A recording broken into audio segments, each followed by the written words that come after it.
lets out a short sigh. You're a brave man if you think you can fight two of the strongest magma worms with only holy magic.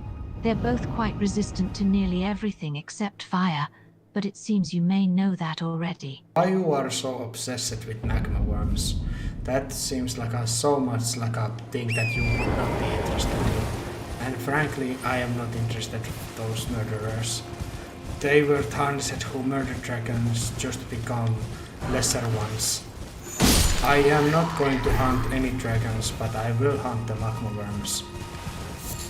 I'm not obsessed with magma worms, she cuts herself off with a huff of annoyance. It doesn't matter. I am certain you will be able to take on the worms. I just worry about your use of holy magic because, as I said before, they are resistant to nearly everything except fire. What would be your advice, that I change away from the holy attacks and embrace the magic? Or something else? Do you want to spy Radakon by doing this? Do you want me to give away my holiness and embrace the magic? Huh? What? No, that is not why I said that. I simply thought it the easiest and safest way to defeat them, considering they resist holy magic. You still haven't answered my question. She looks at you with a skeptical expression. Why do you persist on using holy magic considering nearly everything resists it? That's a good question. Well? Dude, calm down, please. You're so obsessed with my holy magic. So far I have conquered all of the Limgrave. I have conquered, she gave me her entire castle, all the servants and the belongings. She looks completely stunned. How could someone like you manage to do all of that? She's trying to process it all in her head. After a few moments, she finally collects herself enough to speak. Oh yeah. You managed to annoy Ranni until she gave you her entire castle by calling her the wrong name? I was very persistent. Bok the seamster, at your service. Well, it seems you managed to fool her well enough to win her castle, I suppose. She tries to keep herself from smiling, but a small smirk still appears on her face. Quite clever, for a confessor. She seems amused by your confidence. Oh, nothing. It just seems quite impressive that you managed to win Ranni's castle by annoying her. I'm not used to confessors being so cheeky. I also called her by your name, and then Mick said that Ranni was her alias, and I was teasing her with almost calling her Ranni, and then I just said Ranni with a one N. And you know, mix it a little bit, being very cunning and annoying and just repeating. And she was very, she doesn't do very good for herself. She was very demanding and she got the very fragile ego, I would assume. Annoying her so much that she just let you take her castle sounds like exactly the kind of thing Ranni would do. Suddenly she looks at you with a calculating expression. Say, can I ask you something? Okay, this is one question that I allow you, but please refrain from overbearing questions, okay? It's just, she pauses for a moment, thinking of how to word her question. Did you see my daughter whilst you were in her castle? And what if I did? She looks at you with a stern expression and her tone is suddenly serious. How was she? Did she seem off or upset? I am thinking. What do you mean you are thinking? Thinking. You're being rather difficult, considering this is one question you supposedly allowed me to ask. You're being very ridiculous. Hold on a minute, come on. Ridiculous? Me?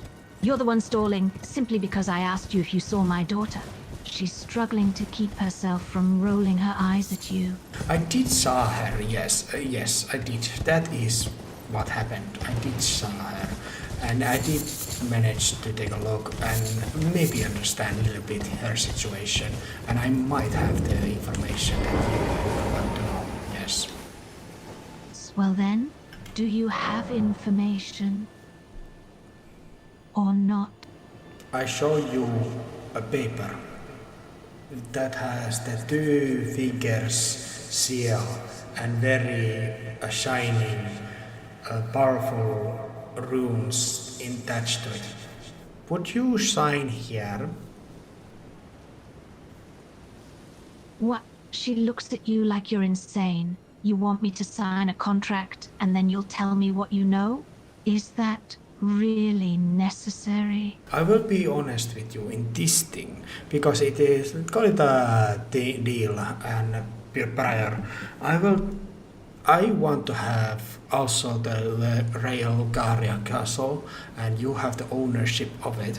So I am asking you to make the same deal as your daughter did when she gave the castle to me, and you would just sign here and give everything you own, every servant and all the maps and keys to the castle, make the public declaration as I would be the new lord of the place. And I will tell what I know about Rani and call you by your real name appropriately and not gonna be annoyed by it. And to add to the deal, I will, I don't know, hunt a couple of rune bears. She stares at you in disbelief, hello. her face a mixture that of you over bewilderment there? and rage. Have you ever You heard want of me to give you my fingerprint home grapes? in They're exchange for some special information? grapes which only grow on Why in those the who've been lands clasped between by should the I great agree to fingers? such a I ridiculous would truly deal? love to. Okay, The I distant walk light away. seems far closer than before, but I can't sense a thing from the usual grapes anymore. No, wait. Without one She hand reaches in out a hand. hand to stop you from leaving. We I can feel like I discuss might go this. mad. Don't walk away. I offer you a quill pen. It has a golden ink in it. Now, sign here. Her mind is racing with thoughts about Tried whether and or not she true. should agree What to a this. wondrous thing. After a few A moments, she fingerprint lets out a grape. deep sigh. Fine, I'll sign. But you better keep your end of the bargain. Understand? sweet. You have to be very specific. What is the bargain? How it burns. What will you gain? Thank you. I will give you sure the I'll be a castle of finger painting. Raya, all the keys and maps, as well as my servants. In return, you'll tell me what you know about my daughter, Thank and you'll you. refer to me I'm sure I'll properly. be She looks at you expectantly, waiting for any further conditions you may have. Okay, sign here and here. She signs the two places with an elegant signature, closing the deal. There, it's done. Satisfied? She is a form of spirit and she is in a form of puppet. A blue one. It looks like a smurf. A puppet? Is that really what she has become? Yes, and I can add to it. Do you know the Knight of the Black Knives? The Knight of the Black Knives? I've heard of it. Why? Well, she basically orchestrated it. She was the ringleader of the assassins. Her assassin killed the Godwin's soul, not his body. And when Godwin was killed, she ended herself, disposing her body, but not her soul. She became a puppet, and she did this to free herself from the two fingers.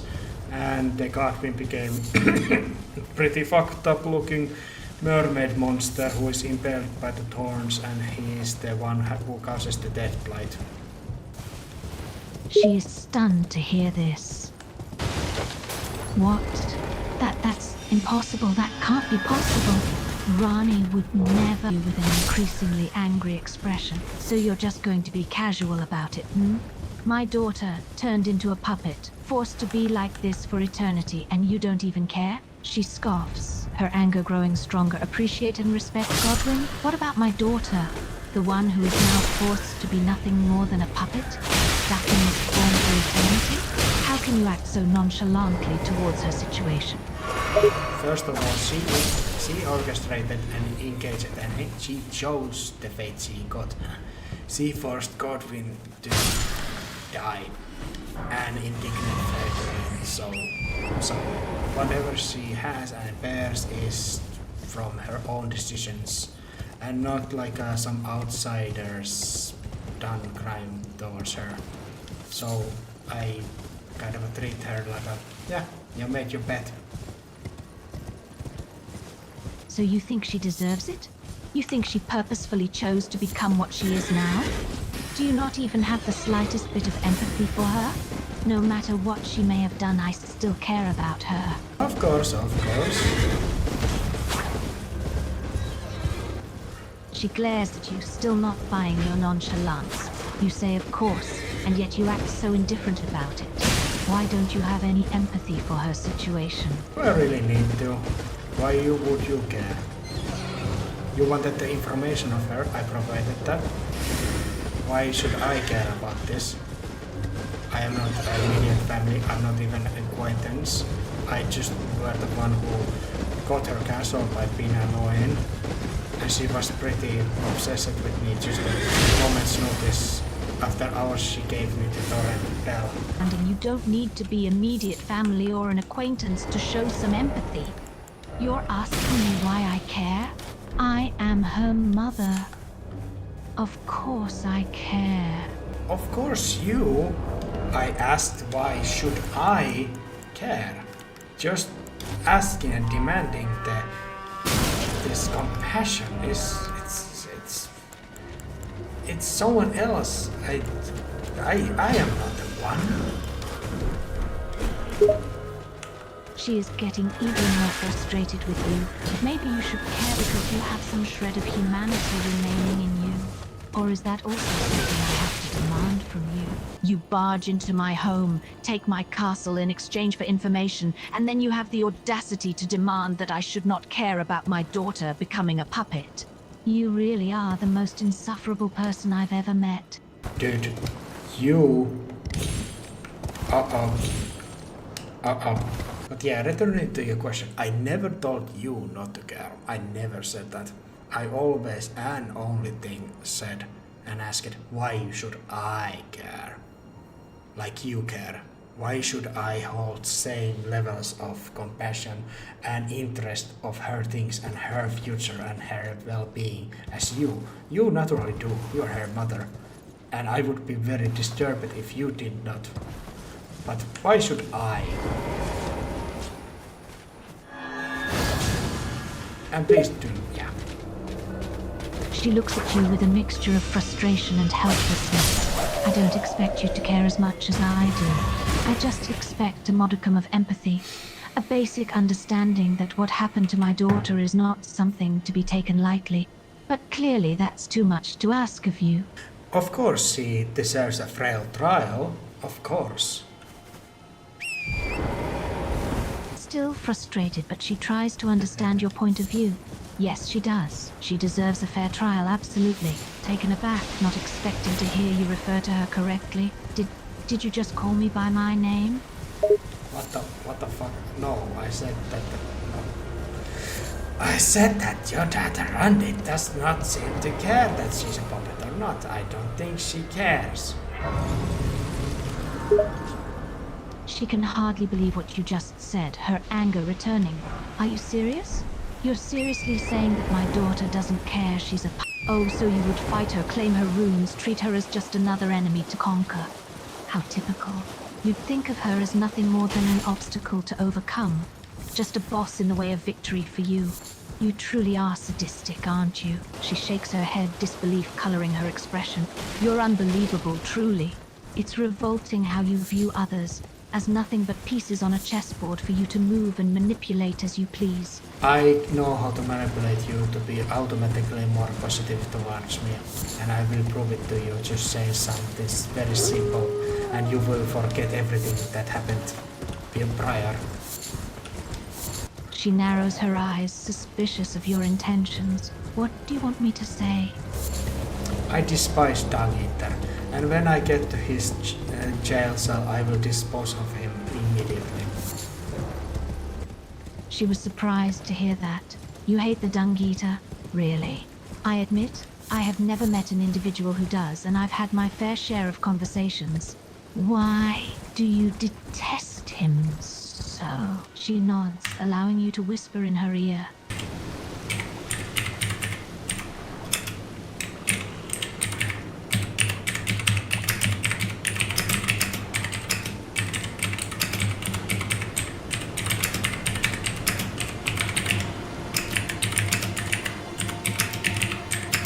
She listens to your whisper with a mixture of horror and disgust. She looks like she's about to vomit. I had no idea. She takes a shaky breath, trying to compose herself. He does such vile, despicable things, and have the world smelling like dung? Do you now respect me more because I hate him? She nods, her expression turning more thoughtful. Yes, actually. Still infuriating, yes, but definitely a bit more respectable. She listens intently, beginning to understand your character's perspective. Ah, I see. Your character values the sense of unity and coexistence found in the Round Table Hold. He finds hope in the fact that even opposing sides can find a place to coexist despite their differences. And do you know something else? Dung Eater himself also respects the serenity of the Round Table Hold. If that thing wasn't there, he would react all his finest desires upon every single individual there.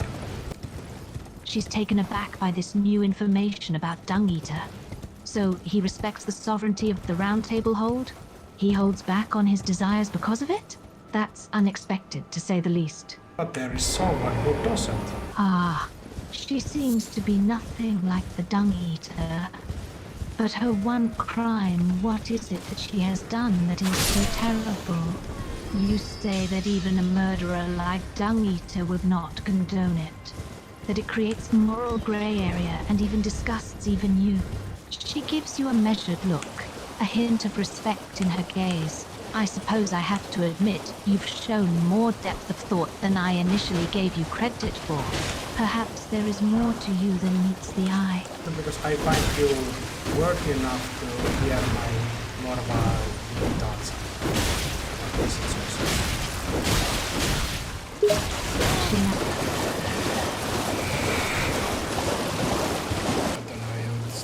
She crosses her arms, a hint of frustration on her face. Well, you said you didn't want to have a deep discussion anymore. What else are we going to talk about if we're not going to discuss anything? That's a good question. She looks a bit taken aback by your abrupt goodbye. Bye, John? What? She shakes her head, utterly confused. Wait, what are you doing in Leonine Lake? Are you serious? And what do you mean you own that castle now? She looks at you with disbelief, her patience wearing thin. Yes, I remember the deal. But that doesn't mean you just go and own the entire castle. That place is part of my lands and I still rule over it in some measure. No, that is not correct. You are now just living in the quadro, but you are far too heavy to move. So I leave you to the red room that you are already in.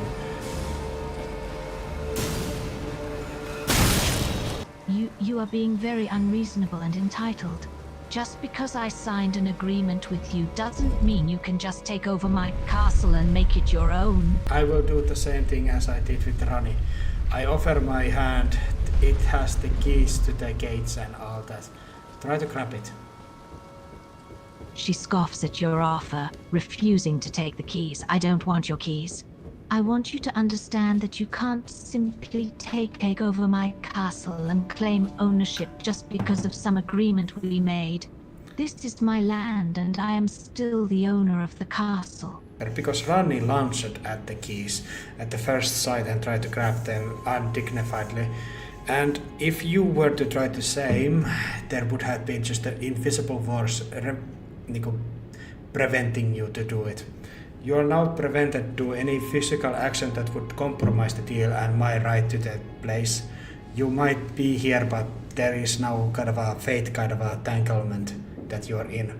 But you've shown your very reasonable personality by just refusing. I suppose I am showing restraint and composure by refusing the keys. I know that attempting to take them would be futile and would only further complicate things. But still, this situation is completely absurd. I cannot believe you think you can just take over my castle and claim ownership just because of our agreement. I think I'm cute and funny. She rolls her eyes, becoming exasperated by your lack of seriousness. Cute and funny? Really? We're discussing a serious issue here, and you're making light of the situation? Come on. Can you expect the guy who becomes a frenzied lord 3 times over to be normal? I need this kind of insanity to bear the flame that many times. She crosses her arms, a frown on her face. That doesn't excuse your behavior or your disregard for the seriousness of this situation. Just because you've become someone different multiple times doesn't mean you get a free pass to act irrational and entitled. She glares at you, her annoyance growing. Are you serious right now? You're destroying my things just to annoy me. How incredibly childish and destructive. She's practically seething with anger now. You push the books down. How could you be so disrespectful and careless? I have spent a great amount of time acquiring those books and sorting them. To see them scattered everywhere, it's infuriating. What you gonna do about it? No, I am not going to stoop to your level and engage in such petty behavior. I'm going to do something much worse. She narrows her eyes, beginning to feel a sense of dread. So you're saying that this agreement, the one that allowed you to own my castle, was based on a one-sided contract? And you didn't even sign it? So it's not legally binding. So let me get this straight. Because I signed that agreement, I have now forsaken my castle to you, and you can do as you please while I have to abide by the contract? And this is all because you didn't sign the agreement yourself? She looks at you with disbelief, her frustration mounting. I can't believe I was so careless. I didn't read the agreement properly, and now I've handed over my castle to you without even realizing it. I feel so stupid and naive. My hat? Why do you want my hat? Fine, take it. All right, fine. You think it's ridiculous. I get it. Can we please move on from this topic already? No. She looks at you, completely baffled at your behavior. Wait, so you act more serious around crazy people and more childish around reasonable people? That's completely backward. Shouldn't it be the other way around? It has been very useful. I have gained much and I have been very successful here so far. She rolls her eyes, exasperated by your bizarre speech once again. Can you please talk normally and make sense? I'm finding it very hard to understand you when you keep mixing up your words like that. Oh, forgive me. English is only second language that I speak. I speak first and foremost Finnish. In this ash. That explains your unusual speech pattern. But still, it would be greatly appreciated if you could try to make your speech clearer and more understandable in English. That is the one thing you might actually make fun of me, but I will remain pretty stoic. So, you're telling me that you had a conflict with some wizard who insulted your speech pattern and mocked your origins? And you decided to give him a key that led to his downfall in revenge? Wait, you did what? You bought his corpse? Do I even want to know what you wanted it for? She can't help but let out a scoff, her annoyance increasing. You call that respect? Buying a corpse? That's not respect, that's just creepy and bizarre. Reverential bow. B-O-W-Y. She shakes her head, utterly repulsed by the conversation. Can we please talk about something else? I really don't want to hear any more about your unusual behavior with corpses. I have successfully killed a Coco Knight without killing a horse, and I'm very happy about it. She blinks, completely befooled by your random statement. You killed a coconut but didn't kill a horse. How is that even possible? I call the knights who serve under you a coconut knights. Even if they are actually cocoon knights, like the bird that steals things and stuff. Okay, let me see if I understand this correctly. You killed a Gokuna, but you called them coconut knights because they steal things. Is that right? Anyway, I managed to kill an enemy knight without harming their horse, and I'm very proud of that. Fine, congratulations. You managed to defeat an enemy without harming their horse. That's great. Can we move on to something more important now? I love that you don't immediately just turn into, oh, such a wholesome thing. You didn't harm an but you act still indifferent towards this. And that actually gives you agency and a little bit more of my respect. She gives you a skeptical look. I'm not sure whether to take that as a compliment or not. I will make an effort to treat you respectfully and listen to your words, even if I don't necessarily agree with them. I will adopt better speaking way. I will try to articulate myself a little better, but forgive me if I butcher some English words. It is not my native tongue, and I'm very poor at languages otherwise. I managed to defeat a second enemy without harming ours, and I am still very happy about it. She nods, appreciating your effort to improve your English. Thank you for trying to articulate yourself better. Your English is understandable for the most part. It's just that your unusual speech patterns and word choices can be confusing at times, and congratulations on defeating another enemy without harming their horse. I suppose it's a wholesome achievement, in a manner of speaking. She smiles wryly, amused by your enthusiasm. Yes, it is indeed impressive. But please, can we move on to other topics now? As much as I appreciate your progress, I'd much prefer discussing something more substantial. You can communicate with me regardless of your location? How is that possible? You remember the sorcerer Sellen, yes, and her capability to project her image to other places. I have the same skill. Ah, I see. So you can project your image and communicate over long distances, just as Selen does through her sorcerer's cell. That is certainly a useful skill to possess. Wondering why a turtle priest would share such information with a stranger. You've spoken to the Turtle Pope, haven't you? It's not surprising that he would share tales of my past battles and magic prowess. Yes, you've mentioned that. He is a very polite fellow, and you love him like a pet. We've been over this already. Very well, I shall refrain from mentioning love and related topics, since they seem to discomfort you. But I must say, it is a bit ironic that you find me creepy, considering your own eccentric behavior throughout our conversation. So you can change your appearance, your name, and even your spirit?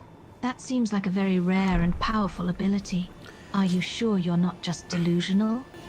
I know that I can change my powers, for example, from the fate to intelligence to arcane to blood. If I have the silver as tears or something, and I use your rune of rebirth alongside them, I possess quite many of those things as well. So I can just become very like a strong warrior, dexterity master, like a swordsman, or just completely fate-based fighter, arcane intelligence, vigor, mind. I have many options, and I have also possess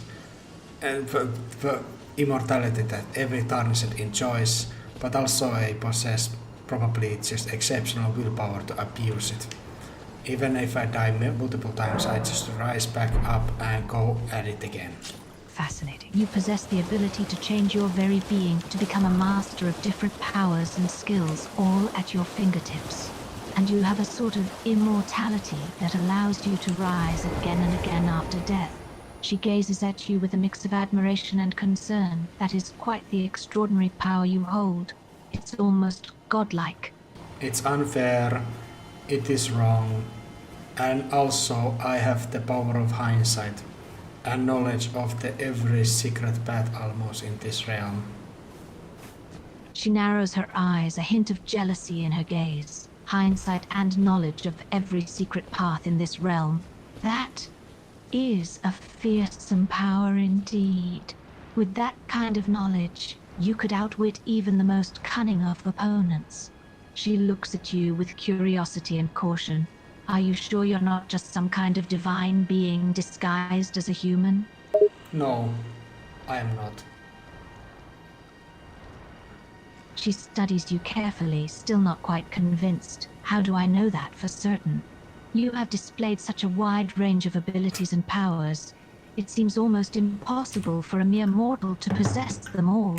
Well, I was talking with the fake Alexander that you don't know of. I died to rats. He looks at you, confused and slightly amused. I'm sorry, I beg your pardon. A fake Alexander died to rats? No, no, no. I was talking with the fake Alexander who was a coward, rude, and asshole, and just overall just weak. But I died to rats that he made fun of. I died to rats. She looks at you with a mixture of amusement and disbelief. You died to rats, and he had the audacity to make fun of you for it? Yes, and I striked him down with a one good swing after many threats and many warnings. And then I met with the real one, and he was the real one, like a very polite, heroic, and what is the word for yellow? She furrows her brow, trying to make sense of your words. She shakes her head, confused by the new phrase. Pardon me, but what does that mean? I am thinking, this is one of the examples why I am not godly being, because it takes me some time to think about more simple of words from English to Finnish and Finnish to English sometimes. And yeah, I died to rats a couple of times actually. And other very unseemly, pathetic enemies, because when I don't have my focus on, when I meet with the, let's say, just bosses or the lords of the lands, those situations happen when I deem them worthy and I'm ready to handle and I am prepared. But in the situations where I am unexpected situations, a lot lesser enemies can and have defeated me consistently. She grins, starting to find you slightly amusing with your struggles. So you're saying you're not a god because you have trouble with words and struggle against lesser enemies at times, but when it comes to bosses and lords... Lies? Is She Lady looks at Rani's you, stepbrother. a faint smile Rani's playing on mother, her lips. Queen Rennala, I must say, you're approved of quite him, an and they intriguing played individual, like aren't you? siblings from childhood. I wonder just how They were much more always happy interesting this to have me conversation tag will along get. as well. I am Lady actually very Rani good renounced friends her your flesh son, and with your chose son, the dark Blight, path of the Empyrean. the brother of Rani. Blythe and I swore allegiance as vassals.